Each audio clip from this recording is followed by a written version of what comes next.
کراچی میں زمینوں کی جعلسازی کے الاٹمنٹ کیس میں نیب کی تحقیقات پر سوال اٹھنے لگے ہیں۔ مبینہ طور پر زمینوں کی تحقیقات سے جڑے نیب افسران کے طرز رہائش تیزی سے بدلے تو اسکینڈل کی فائلیں اس سے زیادہ تیزی سے سرد خانے کی نظر ہونا شروع ہو گئیں۔ نیب کراچی میں بحریہ آئیکن کی تحقیقات کاغذی کارروائی تک ہی محدود رہیں، بلکہ اب تو ملک ریاض کے خلاف کاغذی کارروائی بھی بند کر دی گئی ہے۔ کیس سے جڑے پاکستان پیپلز پارٹی کے شریک چیئرمین و سابق صدر آصف علی زرداری اور ان کی بہن فریال تالپور کے نام سامنے آنے کے باوجود نیب حکام نے معاملات کو سرد خانے کی نظر کیے رکھا۔ ذرائع کے مطابق بحریہ آئیکن کی اراضی کے حوالے سے نیب تحقیقاتی افسران کو اس بات کے شواہد مل گئے تھے جس سے ظاہر ہوتا تھا کہ زمین کے مالک آصف علی زرداری، ان کی بہن فریال تالپور اور نیب کے تحقیقات سے جڑے ایک افسر کا کہنا ہے 50% شیئرز کے مالک آصف علی زرداری کے مبینہ فرنٹ مین ڈاکٹر ڈنشا ہیں۔ بحریہ گروپ کے مالک ملک ریاض حسین اور ان کے داماد چیف ایگزیکٹو زین ملک کے نام بھی شیئرز ہیں۔ تحقیقات کا سامنا کرنے والے سابق وزیر اعلیٰ سندھ قائم علی شاہ اور آغا سراج دورانی نے متوقع گرفتاری کے پیش نظر اسلام آباد ہائی کورٹ سے ضمانت قبل از گرفتاری کرائی تھی، جبکہ اسلام آباد ہائی کورٹ سے ضمانت منسوخ ہونے پر Sajjad Hussain Abbasi E D O revenue city district government Karachi NAB میں گرفتاری کے بعد وعدہ معاف گواہ بن چکے ہیں۔ سینیٹر یوسف بلوچ کو گرفتاری کے بعد ضمانت پر رہا کر دیا گیا ہے۔ Abdul Subhan secretary land utilization board of revenue Sindh case میں گرفتار ہوئے۔ کے ایم سی کے سابق ڈائریکٹر پارک لیاقت علی قائم خانی سپریم کورٹ سے ایک کیس میں ضمانت ہونے کے باوجود رہا نہ ہو سکے۔ کے ڈی اے افسر جمیل بلوچ گرفتاری کے بعد اڈیالہ جیل سے ضمانت پر رہا ہو چکے ہیں۔ قبل از وقت ان کی ضمانتوں کی درخواستیں بھی منسوخ ہوئی تھیں۔ سندھ بلڈنگ کنٹرول اتھارٹی کے سابق ڈی جی منظور قادر کاکا کے حوالے سے بھی نیب حکام نے تفتیش اور ان کی گرفتاری کے لیے نوٹسز کے اجرا میں تاخیری حربے استعمال کیے۔ ریفرنس میں دیگر نامزد خواجہ شفیق احمد، سابق ایڈیشنل سیکرٹری بلدیات Sindh Syed Muhammad Shah, district officer planning and urban Syed Muhammad Ali Shah, district officer planning and urban development master plan Karachi Dinshaw galaxy construction limited Asad Zaidi بھی ضمانتوں پر ہیں۔ Atiq Baig district officer mastermind plan ضمانت پر ہے۔ آئیکن ٹاور کی زمین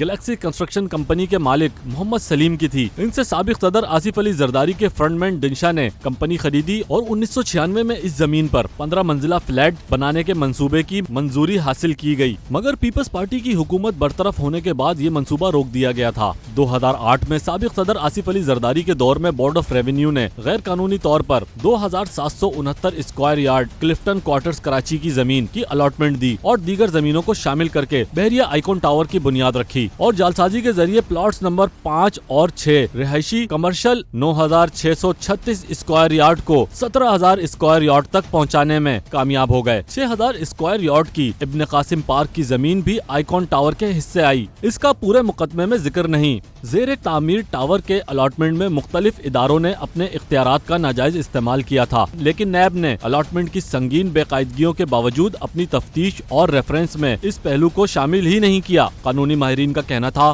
براہ راست کسی بھی ادارے یا اتھارٹی کے الاٹمنٹ کے اختیار کو 2006 میں ختم کر دیا گیا تھا، لیکن آصف علی زرداری کی ہدایت پر مفرور ملزم منظور احمد کاکا، سابق director general Sindh building control authority, icon tower کے تمام معاملات کو براہ راست دیکھ رہے تھے۔ ان کی ذاتی نگرانی میں زمین کی الاٹمنٹ، زمین کو یکجا کرنا اور اس کے نقشہ جات کی منظوری جیسے تمام امور نگرانی کرتے رہے۔ منظور کاکا نے نقشہ جات کے دوران اسٹرکچر ڈیزائن اور این او سی برائے خرید و فروخت کو کئی بار تبدیل کیا گیا، پہلے 39، 49 اور 58، اس کے بعد 59 منزلہ کے ساتھ 7 انڈر گراؤنڈ پارکنگ بیسمنٹ کو بھی اس میں شامل کیا گیا، جس کے بعد مجموعی طور پر 68 منزلہ عمارت بن جاتی ہے۔ ذرائع کا کہنا ہے کہ بحریہ آئیکن کے حوالے سے باغ ابن قاسم کی اراضی کے استعمال پر بھی نیب حکام کی جانب سے تحقیقات پر زیادہ فوکس نہیں رکھا گیا، جبکہ آئیکن کے معاملے پر اصل کیس ہی اراضی کی جعلسازی سے الاٹمنٹ اور کئی پلاٹوں کے غیر قانونی انضمام کا بنتا ہے۔ نیب کراچی کے لیے بحریہ آئیکن کے کیس کی تفتیش پہلے دن سے مشکلات کا باعث تھی، مگر کیس سے جڑے افسران کے مالی معاملات میں تیزی سے بہتری نے بہت سے سوالات کو جنم دے دیا ہے۔